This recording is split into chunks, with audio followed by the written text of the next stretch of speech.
Hello, my lovelies. Today we are reading When Hope Vanishes by Orphan Account. The rating is general audiences. Creator chose not to use archive warnings. No archive warnings apply. Category is M/M. Fandom is Harry Potter, J.K. Rowling. Relationships are Regulus Black and Sirius Black. Sirius Black and James Potter. Regulus Black / James Potter. Sirius Black / Remus Lupin, Regulus Black, and Pandora Lovegood.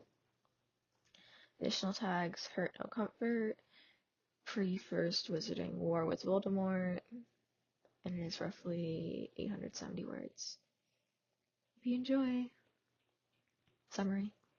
Pretty much what the title says, no one is good, but this is pretty clear about the fact that James and Sirius will always choose each other and remove any obstacles.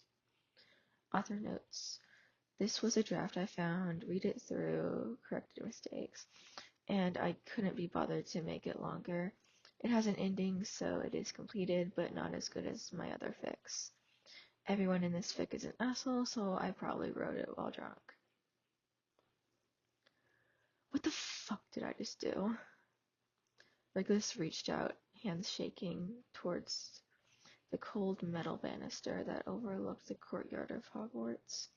Tears obscured his vision. Both the shaking and the tears could be attributed to the cold on the wind on this winter night, but that would just be another lie.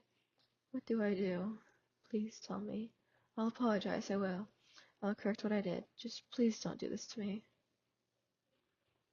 No matter how long Regulus would talk for it didn't matter. No one else was in the astronomy tower.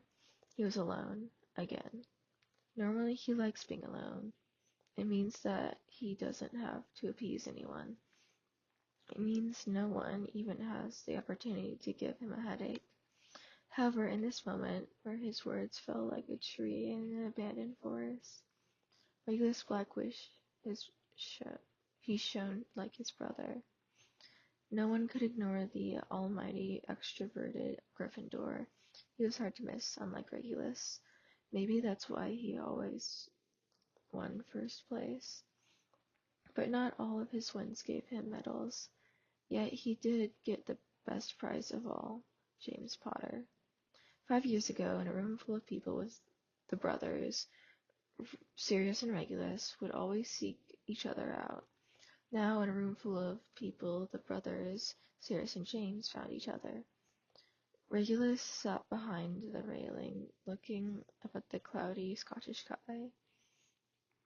Sometimes being a star didn't matter if no one could see you, but still, on this cloudy night, you could see Sirius poke through. Everything was great at the beginning of the day. Pandora was talking about some new animal she had been doing research about when they physically bumped into some first years. In any normal circumstance, Pandora would apologize for them both, and they would be on their way. But before she could voice an overgratified Gryffindor was heard. Oi, Black, bullying first years. Black? Black?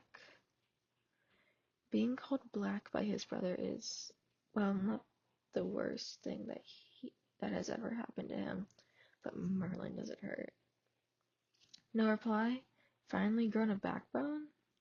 Where was all this coming from? Or maybe you were just daydreaming of James. Why would I be daydreaming of Potter? You know about the cloak, don't you, Black? Shit, had Sirius seen them? But how? The cloak was always with James when they met together in the tower. What cloak? You know. And have you heard of the map, Black? Would you stop calling me Black? I'm your brother. You're insufferable. Pandora at this point had taken a huge step back and looked, eyes wide, down the hall. A mass of nargles was floating through the space, advancing towards the brothers. Oh, little Reggie wants me to acknowledge him. Did you wake up on the wrong side of the bed, or did your werewolf boyfriend finally have enough of you? Wrong move. Sirius had his wand up against Regulus's neck. Say that again. He pressed the end tighter. The tip began to heat up with intent. Or what? Black. Sirius let him go, pushing him against the wall, causing Regulus to hit his head. I am not a black. I am a Potter. And you are not my fucking brother. Suddenly, the sound of fabric hit the floor, causing attention to be split, and there stood James Potter, glasses and all. What Godric's name is going on here? Bronx, James. Podfoot, you go first. Regulus pushed over some first years and refused to apologize. That's not Regulus. Wait your turn. I was just trying to get him to say sorry, but he brought up Ramus and his condition. You know how I get prongs. What a lot of bollocks. Watch it. What would your mother say? Regulus flinched. You mean our mother? Regulus. A tone came from James that the younger black couldn't recognize. That was wrong. Apologize now. The world stood still as Regulus looked at James. What the fuck? Regulus then looked at Pandora, her eyes wide as she realized that this was the moment she had seen in her mind's eye all those years ago. The moment Regulus Black would lose all hope. That's rich coming from the biggest bully in the school. You've teased Slytherins for years, pranked basically everyone in the school, and you think that people love you for it? No, they are trying to get on your good side, to be popular, and to avoid your stupid childish pranks. No self-respecting wizard would hang around with mudbloods, half-bloods, and...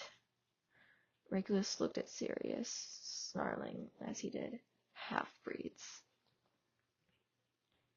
James took a step back every time Regulus advanced towards him during his speech. So, Potter, I bid you adieu. Regulus walked quickly on while Pandora was stuck in place, being shown blurry images of some sort of cave and suddenly feeling very cold. She felt hands crawling at her skin as she struggled to breathe. The end of Regulus Black was drawing near, but no one would care, especially when the two brothers were reassuring one another that they would always have each other's back. Please leave the author the story at kudos. I will post the link in the description. Please take care of yourselves, eat 3 meals a day. If you would like to subscribe and leave a comment, I love you all. Bye-bye.